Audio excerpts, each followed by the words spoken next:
Hello, Zuko here. If you don't know, my name is Jess, but I go by Zimmy on the internet because one time I was 15. So today I was like, hey, it's February. Let's do something fun and thematic and stuff a bunch of stuff on my face and be cute. I don't know what's going on with the half pearls above my eyebrows. Okay, don't question it. We don't need to question it. It's fine.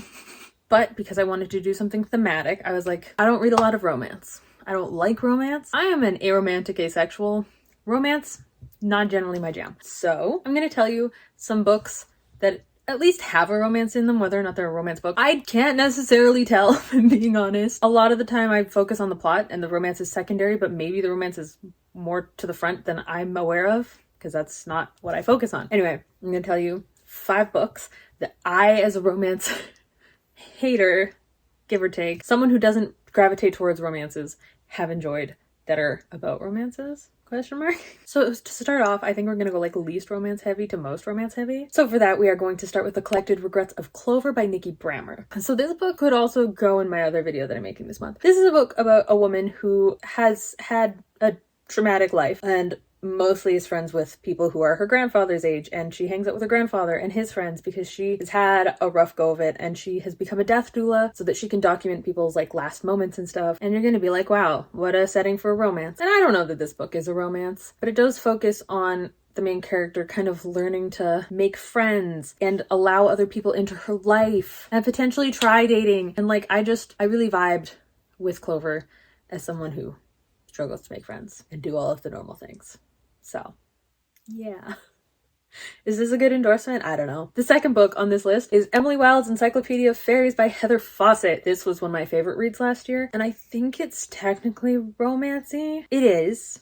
The romance is like a good chunk of the plot, but to me, I'm like, yay, a fun book about fairies!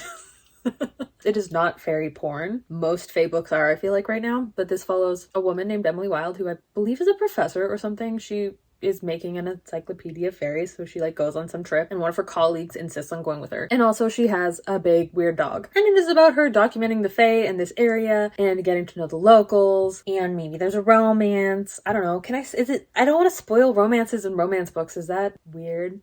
I don't know. What is my job here? I'm not the romance person, okay? Anyway, I love this book. This was like a 5-star read for me, so I'm recommending it now. Go read it if you haven't already.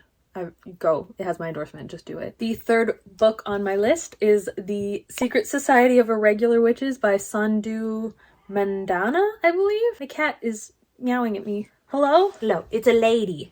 We have a lady here now. Everybody be nice. We are in the presence of a lady. She is a criminal.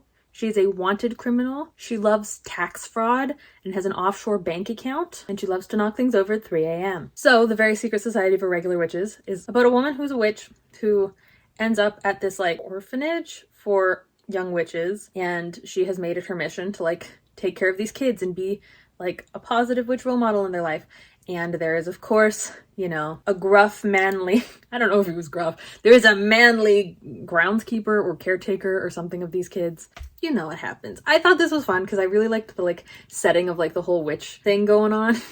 I like a romance, I guess a romantasy, but like that has actual world building and is fun. Not just like, here's porn, but also we ride dragons and I'm certainly disabled, but if I have a brace on, I'm not anymore and we can have wild sex. I don't like that. That's not my kind of romantasy. I don't know. So yeah, I liked this book. I thought it was super cute.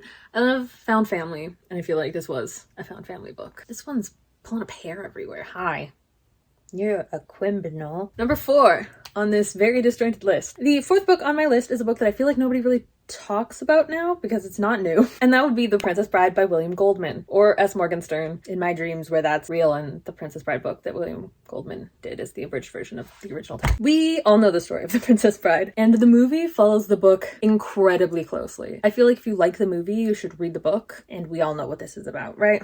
Like, the most beautiful woman in the world is born on like a farm, and she falls in love with the farmhand, and then he goes to make his fortune and gets murdered by the dread pirate Roberts. So then she gets betrothed to a horrible prince man named Prince Humperdinck, which you can just tell that man is horrible. And then shenanigans ensue. And the book ends differently than the movie, but it's definitely worth the read. And lastly, for romances from someone who doesn't read romances, I have to give in to my trash garbage heart and remind everybody that the Quileute tribe is a real tribe of people, and right now they are fundraising to move their schools, I believe, to a location that is safer from rising water levels. So I will link that down below. The 5th book on this list is Twilight!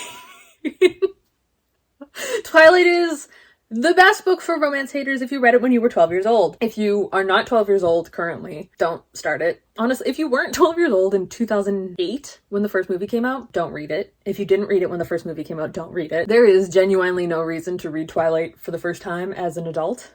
I think you will hate it, but if you loved Twilight as a kid and you want just like a really fun book to read, go back and read Twilight, okay? Go back and feel the nostalgia. I reread it recently and I thought I was gonna hate it because I was like, oh no, my reading tastes have changed. I'm so much more critical of everything now. I have like standards now. I'm gonna hate these books. And then I read them. I had so much fun rereading Twilight as an adult. And I think that everybody should do it and enjoy themselves and let themselves shamelessly enjoy Twilight as a reading experience as much as we all genuinely enjoy watching the movies, because we all genuinely enjoy watching the movies. We're not gonna lie. This is a safe space where we can all acknowledge the truth. Twilight had some really fucking good movies. And yeah, that's 5 book series. Books series? They're not all series. Those are 5 books that I, a notorious disliker of romance, have enjoyed. Yeah, most of them are, I guess, romantasy. Not all of them, but like, does paranormal romance count as romantasy? I also forgot one. Honorable mention! Hi, here I am.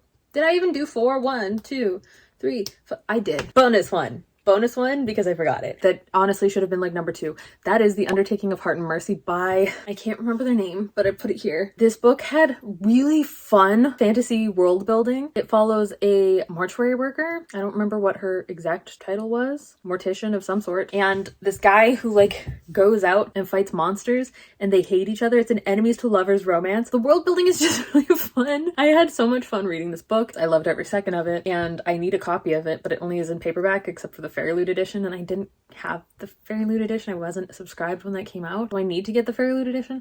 But I loved this book. It's got like weird undead, it's got gods, but like all in a fun way. Highly recommend this book. It was so much fun. I don't know why this is following Twilight. If you're still here after I said Twilight, here's a good actual adult recommendation. Yeah, there's a companion novel, spiritual successor, I don't know, book set in the same world but different characters, coming out this year, I believe, but I haven't read it and I cannot recommend it yet, but I hope it's good. Those are all of my recommendations. Books that feature a semi-prominent to very prominent romance. As someone who doesn't read or is not gravitating towards romances, I hope you all enjoyed it, and I will see you whenever I do my next video.